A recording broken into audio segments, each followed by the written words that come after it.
Political risk is one of the biggest components. When we provide cover, we give 100% political risk cover.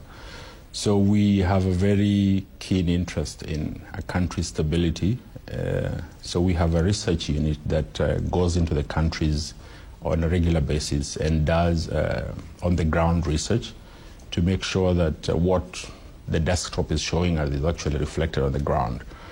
And that research is very detailed, and when they come back, we make a decision, can we not go in? Now, in most cases, we've gone into a country and done business.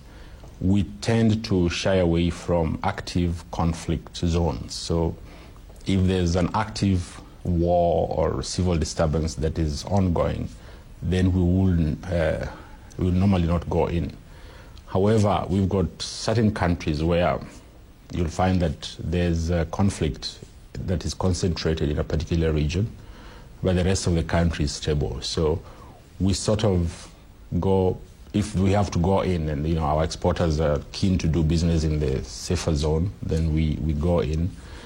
As long as other variables in terms of governance are intact, then we go in.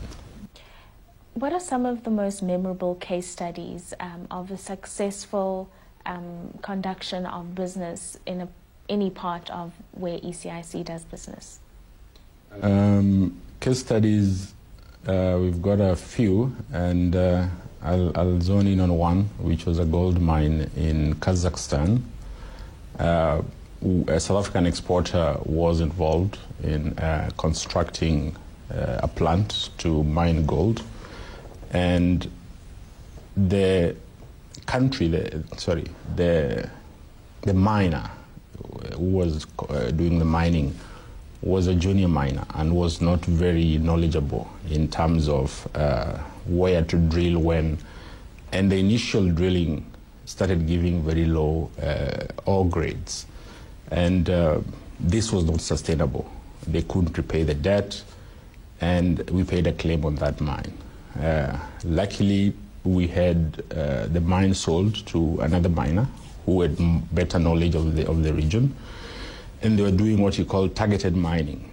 And with this targeted mining, they were able to strike richer ore grades, and they were able to pay the debt. As ECIC, we got repaid 100% of what we'd paid out as a claim, which was a very, I would say, an eye-opener.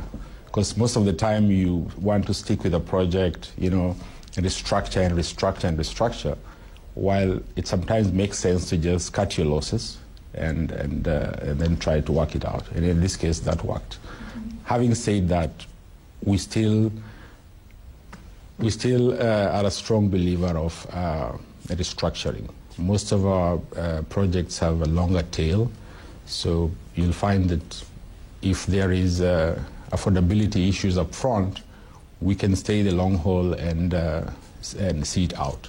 And I think that is the value that ECIC brings to the table. We keep the commercial banks who are often involved in our projects happy, because they have to make sure that their books are not, they don't have a lot of delinquencies in their books. So if we can restructure, stay on in the long haul, and then we make them whole.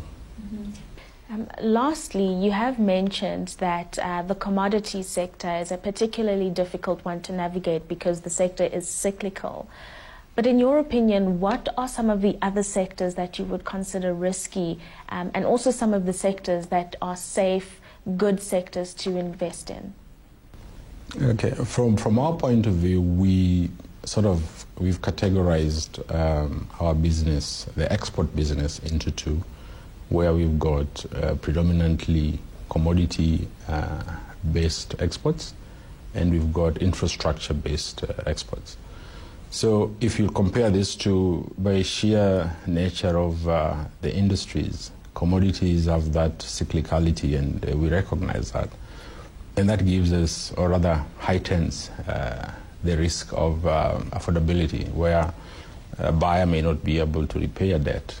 Now, there are some of the mitigants that we bring in is to make sure that if the plant is going to export a certain metal, we try to make sure that there is fixed contract in terms of volumes as well as price. It's not always easy, but we try to get that as much as we can. So if you've got the offtake side of that taken care of, you are sort of hedged to a certain extent. There are some exports that you can't get fixed volume in terms of offtakes, and those ones you have to live with. The benefit or the value that we bring in is we can, because commodities will slump for maybe a year, 2 years, and then start picking up. So we can ride those waves and troughs, and I think that is the value that we bring in. The safer side, which is the infrastructural side, is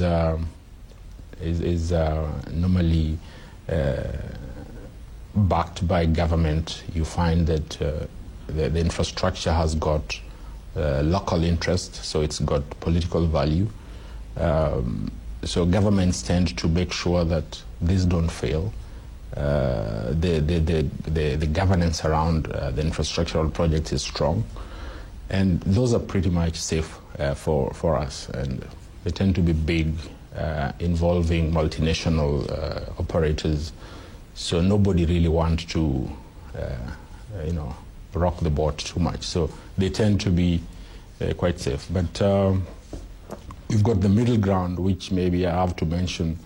We've got other real estate projects, and those in our portfolio, I think, it represents a very small percentage, but they are a bit risky.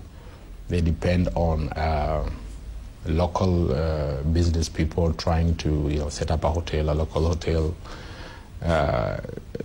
The governance around project financing is normally weak, so there's a lot of hand-holding. The structures are not very clear, as opposed to a big, say, plant producing metal. And those have